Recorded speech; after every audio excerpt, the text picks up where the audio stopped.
All right, kids. This week in Destiny. We are getting ready for Saladin coming back to the tower. Not with a vengeance, thankfully, but with his Iron Banner, which is a bit different this time. More about that after we check our list of topics for today. Act 2 of Echo starts July 16th. What's today? It's the 27th. Oh yeah, this did come out today. I'm on time for once. That's what, like 3 weeks? 3 weeks-ish? So we got 3 weeks on, 3 weeks off? That makes sense. That'll be interesting. I have still not finished Act 1. I'm actually, I'm a bad streamer today. I usually blast through all that stuff on day 1. I have not really logged into Destiny this week outside of for GM stream the other night.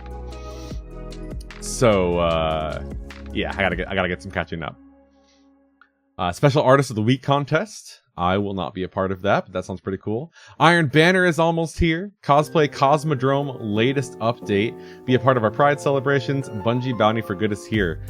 Ready, Vex? Ready? Vex, do this. I don't think we're gonna have a whole lot today. This seems to be a short TWAB.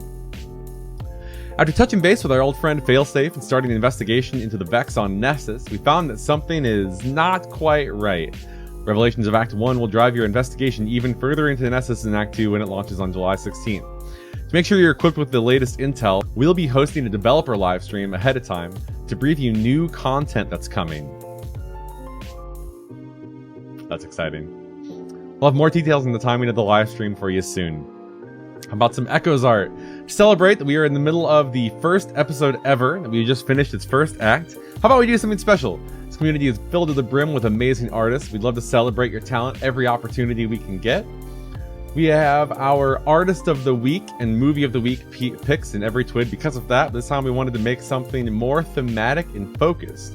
So this is a call for artists everywhere to represent their favorite moment during Echo's Lost One. An epic fight against the Vex? Check. Representation of your favorite lore piece so far? Wonderful.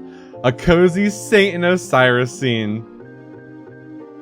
Come on, Bungie. Come on, Bungie. We love to see it. Can't wait to see it. Some crazy situations with Failsafe. We are to blame for that one, probably. Just do your best on give us a take on this new narrative unfolding in the world of Destiny 2. Use the hashtag and you get an emblem. Oh, this is dope, actually. Okay. All right, Bungie. What counts as art? What a man gotta do to be getting his hands on this emblem, because this is actually pretty dope. I would use this.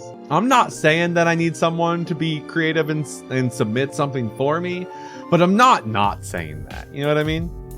PvP Strike Team update.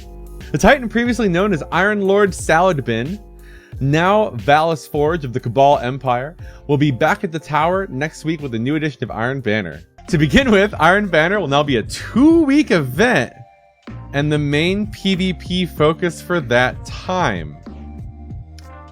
Fascinating. Players will be able to earn rewards, climb ranks, and hone their PvP skills with one game mode during the first week, and then with another game mode in the second, okay? In this first iteration of Iron Banner for Echoes, the first game mode is Control, and the second one is Tribute. This is the one with the motes of light, right? We dunk motes like what we would in Gambit, I think? I don't know that I ever got to play this one after it came out. I remember reading about it. In Season 23, we experimented with a system that enabled players to select from either Control or the rotating game mode, Fortress Eruption or Tribute, whenever Iron Banner was active. Players being able to choose which game mode they wanted to play was nice to have, but it was a departure from how we had previously handled the modes, and splitting the player base in half had a negative effect on both matchmaking times and match quality. These drawbacks meant that it was not sustainable over the long term, and paired with the new model of running 2 different modes back-to-back felt extraneous, so we're returning to the previous system of 1 mode each week. Interesting. There'll be 2 weapons added to Iron Banner during Echoes. The first weapon is a renewed Crimal's Dagger. Crimal's Dagger? Crimal's Dagger? What was this thing from? Introduced in Season 5. Outlaw, Kill Clip, Rangefighter, Explosive. So this was a PvP weapon, for sure, which makes sense because it's in Iron Banner. That'll be neat. It's still a kinetic, aggressive hand cannon, but it now comes with a small bump to its stats. Oh, weapon tuning from the final shape, okay. And perks like Precision Instrument or Kill Clip. That'll be huge. The other weapon available is Claws of the Wolf, a rapid-fire frame Void Pulse Rifle with fan favorite perks like Head Seeker and Zen Moment, although the new perks to the Pain are worth checking out too. Getting many rolls for these weapons will be easier too. You still need to unlock them first to drop by getting ranks 4 and 7 with Saladin. Oh, so they're free. Love that. Then you'll have a good chance to earn them as post-match rewards. Wins now guarantee a random Iron Banner weapon while also having a very high chance to award an Iron Banner Engram on top of that. They're learning. We need you to reward us to continue to play the things. That's what's up, Bungie. Good shit.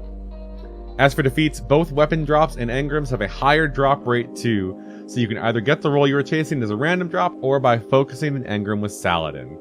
Those of you looking to be one of Saladin's favorites once more might want to gild the Iron Lord title one more time, wearing Iron Banner gear using an Iron Banner emblem, and completing Saladin's daily challenges will get you faster, as these give you reputation boosts. If this is your first time partaking in the most ancient PvP ritual among Guardians, don't worry. Focus on the objective, be a good teammate, and you will have Saladin's attention soon enough. Oh, here we go! The KVOSTOV nerf is coming. We're hard at work on the mid-episode balance update, so we're still doing that. We'll have more details to share on that later. However, a handful of things have jumped out as early issues in Crucible. We wanted to get those addressed sooner rather than later. Let me tell you, I just said I wasn't a Crucible guy. Even I know how busted this is, and I'm glad to see that this is coming. It should come as no surprise to anybody who has used this beloved bullet bouncing auto rifle that there was something different about the recoil. You mean like how there wasn't any? This is the result of a bug. We intended to reduce only the recoil of the special ricochet rounds by 50%, but it was instead applied to the entire magazine. Hey, Bungie? Yeah, I think KVOSTOV's a little bit broken. Effectively giving KVOSTOV maximum stability. It's made the gun substantially easier to use than other auto rifles, and it has predictably led to a huge spike in effectiveness in Crucible. I don't think... so Dan and I played Trials last weekend. I don't think I got killed by anything but KVOSTOV. I don't think there was anybody running a singular gun in this game that was not KVOSTOV. Many players who have the weapon have commented on how good it feels in its current state. We do not want to remove that exotic feeling entirely, but the level it's at is objectively too strong compared to all the other weapons in our sandbox. We'll be removing the bugged effect that reduces recoil by 50%, but as a middle ground we have increased the base stability by 30 to 72. This will give it back some, not all, of that stable feel without leaving it so far out of band. So this is probably still going to be really strong. I imagine this is still going to be a really strong pick, even after this. While the bouncing rounds are fun for PvE, they are proving to be a problematic balance issue for PvP. With a very high uptime and the ability to be buffed by orbs, yeah, y'all didn't think that one through, did ya? The damage they deal both on initial impact and on their returning bounces allows KVOSTOV to neutrally drop its time to kill down to a level usually reserved for more difficult to trigger damage boosts. We want to avoid impacting PvE with this change, so we have reduced the initial bonus impact damage against players from 15 to 5%. Oh my god, it's happening again. Bungie has remembered that they can affect the two sandboxes separately. I don't know why this is so difficult for them to do more often. Something being broken in PvP should not mean that it gets destroyed in PvE. We freaking love it. We love to see it. Thank you, Bungo. I love it. We've also reduced the bouncing bullet damage against players only from 18.4 to 4.6 damage, leaving PvE unchanged. These changes will retain the uptime of the perk in Crucible, but bring the effectiveness more in line. That's good to hear. Red Death Recoil. Lurking just under the KVOSTOV coded service of our current weapons meta is Red Death. As many observant players have noticed, there's also something special about Red Death's recoil pattern. You mean like how it doesn't have one? Unlike with KVOSTOV, this was not a bug though. It was an intentional connection to the original Destiny variant of the weapon, which, like Outbreak Perfected, utilized auto rifle recoil patterns instead of the more severe pulse rifle ones, giving them tighter burst spread and higher ease of use. While Red Death is not as far out of line in terms of strength, the high impact family of pulse rifles itself is very strong, and having all the bonus stability provided by the special recoil pattern feels like overkill. So we've experimented with several different tuning options for it. Completely replacing the recoil with the standard pulse rifle recoil felt like it shifted the gun too far away from its origins.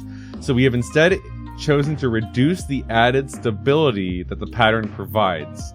This will align the burst spread more closely with other pulse rifles while retaining as much of the unique feel as possible.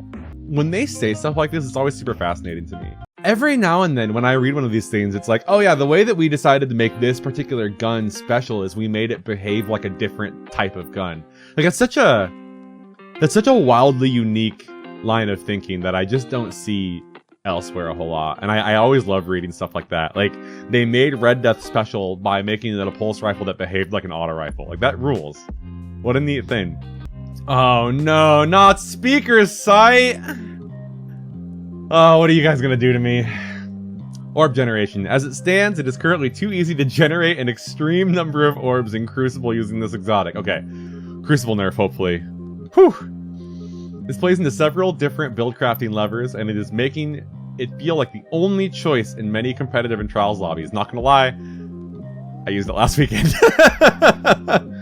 While we would like to retain the ability to generate orbs in Crucible to allow players to lean into the healer fantasy, the current volume is not healthy for the sandbox. As a short-term solution, we will be disabling the orb gen portion of the exotic in Crucible only. Okay, I'm glad it's in Crucible only. That's, again, Bungie, I don't know why it took you so long to realize that you could balance the sandboxes separately, but I'm so glad to see it here. I don't love that your reaction to things is still to disable them, but you're doing it in Crucible only. So I love it.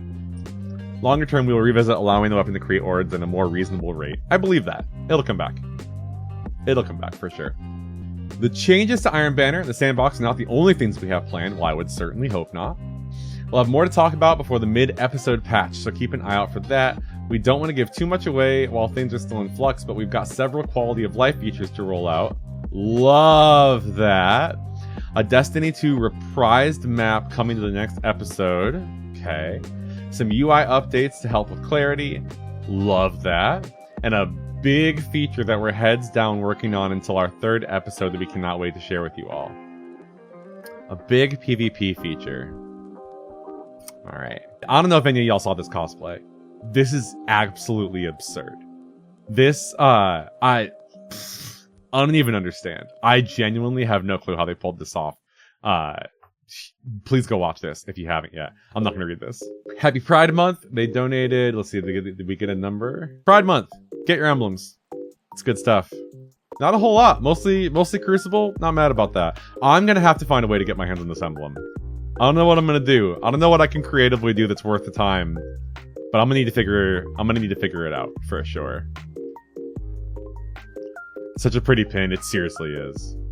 I was super happy to see all that stuff come back because I missed out on it last year. I think it's probably about time to start working out what we're gonna do because I actually don't know. Drink water.